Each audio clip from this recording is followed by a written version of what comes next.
Bienvenidos, a continuación vamos a presentar el proceso de diseño del sistema de transmisión de potencia de una máquina tendedora de tela. El grupo de trabajo de este proceso está conformado por Laura Camila Borges, Diego Fernando Vargas y quien les habla, Jessica Tatiana Verdugo. A continuación les expondremos en las siguientes diapositivas todo el proceso desarrollado para crear este sistema de transmisión de potencia que en un futuro se espera pueda ser implementado en el proyecto integrador. Se muestra desde la elección de las ruedas y el motor, pasando por las ideas iniciales que se plantearon, luego los cálculos de engranajes y sprockets de transmisión y finalmente el CAD de la máquina con todos los elementos integrados.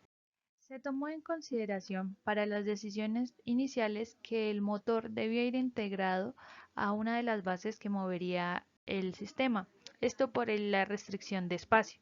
Se pensó que este no debía tener un peso muy elevado, por lo cual se eligió el motor Siemens Serie 1RF2, que cumplía con una condición de ser monofásico, pues esta es la alimentación que tiene el lugar donde estará instalada la máquina, y adicionalmente nos da un caballo de potencia que es ideal para nuestro trabajo.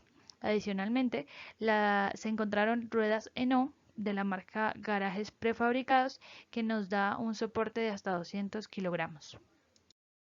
Uno de los primeros valores calculados fue el de la velocidad angular. Para ello, primero se determinó que la máquina debería moverse a 20 metros por minuto, esto referenciado en velocidades de máquinas más grandes. Los datos iniciales de la rueda nos permitieron obtener una longitud de tela extendida por una vuelta de la rueda igual a 30.8 centímetros.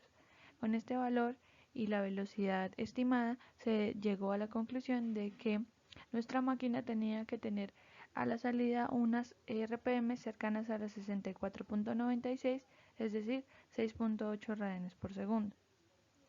Al hacer los cálculos de la transmisión de potencia y manejar algunas relaciones de velocidad, se llegó a una velocidad de tendido de 18.47 metros por minuto, que equivalen a 60 RPM y 6.28 radianes por segundo, lo cual se decidió que estaba bien y que se iba a manejar así. Seguido a esto se determinó cómo se podría reducir la velocidad de salida del motor a la que necesitábamos en el eje de las ruedas. En un primer momento se consideraron solo un par de engranajes cónicos y un juego de sprockets, pero en unos cálculos iniciales nos dábamos cuenta que el espacio que ocupaban los sprockets era muy grande. Por ello se decidió llegar al sistema que se ve en la imagen 3, en el cual la reducción de la velocidad se va a hacer por medio de engranajes cónicos, luego estos conectados a engranajes rectos y finalmente la conexión de los sprockets a los ejes de las ruedas. Bueno, a continuación se mostrará brevemente el análisis que se le realizó a cada uno de los sistemas de transmisión de potencia empleados, empezando con el de engranajes cónicos. Para este tenemos como datos de entrada la potencia y la velocidad angular entregada por el motor y definimos datos como la razón del engranaje, la calidad del engranaje, el módulo y el ángulo de presión. Ya con estos datos calculamos el número de dientes y los diámetros de paso del piñón y del engranaje. Luego, como lo pueden ver acá, tenemos las cargas y las fuerzas presentes sobre este sistema para posteriormente calcular los factores de seguridad tanto de esfuerzo por flexión como de esfuerzo superficial. Acá, como pueden observar, tenemos factores de seguridad por esfuerzo por flexión muy altos, pero estos no se cambiaron, ya que si variamos tanto el diámetro de paso o el número de dientes, podemos afectar significativamente el factor de seguridad de esfuerzo superficial, hasta el punto que no cumple con los requerimientos del proyecto, que es factores de seguridad por encima de 1.5.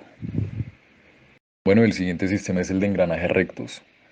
El análisis que se le aplicó es el mismo que a los engranajes cónicos, con la diferencia en los datos de entrada. En este caso, la velocidad angular será la entregada por el engranaje cónico. Y ya para hallar la relación de engranajes, utilizamos la velocidad que debemos alcanzar, que es un aproximado de 60 RPM. Teniendo estas velocidades, hallamos la razón de engranaje, que es 4 a 1, Datos como la calidad del módulo y el ángulo de presión se manejarán los mismos que en el sistema anterior, y ya de ahí hallamos el número de dientes y los diámetros de paso. Luego calculamos las cargas, tanto los torques como las fuerzas, para posteriormente hallar los factores de seguridad de esfuerzo por flexión y de esfuerzo superficial. Acá en este caso ocurre lo mismo que en el sistema anterior. Por tanto, los factores de seguridad por flexión serán altos y el esfuerzo superficial estará en el margen de 2. Por último, tenemos el sistema de transmisión por Sprockets y cadena. Este tendrá una relación de 1 a 1, debido a que no se busca un aumento ni una disminución en la velocidad angular ni en el torque, pero se utiliza por los requerimientos de espacio que se tienen del proyecto. Bueno, acá lo que definimos es el número y el paso. Para este caso será de 60 con un paso de 3/4. Tenemos un piñón de 11 dientes, un factor de múltiples hileras de 1, una capacidad de 1.44. Este valor se extrae de tablas según la velocidad angular y el número de dientes del piñón. Y ya a partir de catálogos se extraen las dimensiones del piñón. Luego buscamos también en tablas el factor de servicio y calculamos la fuerza periférica. Para el factor de seguridad requerimos de la fuerza de tensión. Esta fuerza de tensión se halla en tablas y depende del paso que tenga el piñón y la cadena. Acá, como podemos ver, el factor de seguridad es elevado. Esto debido a que la fuerza de tensión que soporta este tipo de cadenas y piñones por el paso es muy elevado. Pero hay que recordar que no se disminuye es debido a que si se baja el paso hay que aumentar el número de dientes. Entonces esto afectaría con las condiciones de espacio mencionadas anteriormente. Bueno, luego de esto se busca hallar las características principales de la cadena, tales como el número de eslabones y la longitud. Para esto requerimos de la distancia entre cada uno de los piñones y también el paso y el diámetro de estos. Teniendo estos valores, encontramos que el número de eslabones será de 64 y la longitud será de 1.22 metros. Acá, por último, mostramos tanto las medidas del sprocket y las medidas de la cadena. Diseño de ejes para la máquina tendedora de tela. El eje intermedio 1 es el eje que soporta el piñón recto en la sección AB, un rodamiento que permite el giro en la sección CD y a la corona en la sección EF. Se realiza un análisis de cargas para obtener los diagramas de momento flector y fuerza cortante y así determinar los diámetros de las secciones del eje. Nuestro factor de diseño fue de 1,5 y como se ve en la tabla derecha, se cumple en todas las secciones del eje utilizando acero IC-SAE 1020.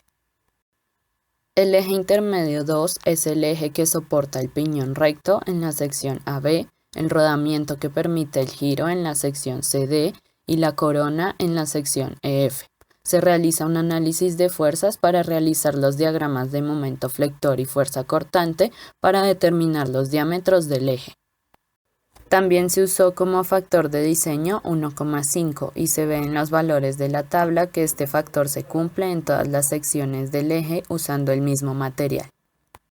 En el eje de las ruedas se tiene en cuenta el diámetro obtenido en la sección CD del eje intermedio 2 debido a que allí es donde se encuentra el sprocket conductor.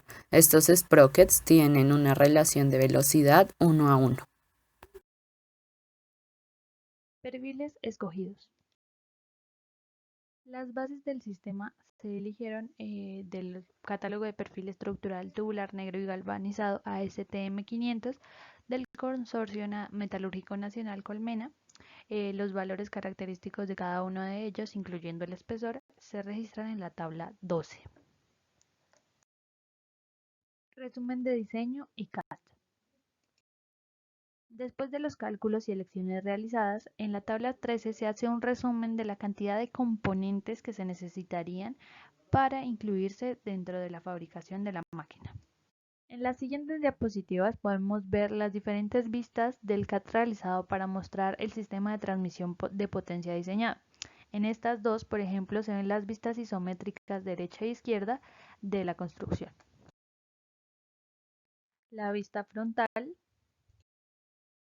Y en estas dos últimas ya podemos ver las vistas frontal e isométrica de la transmisión de potencia. Gracias por la atención prestada.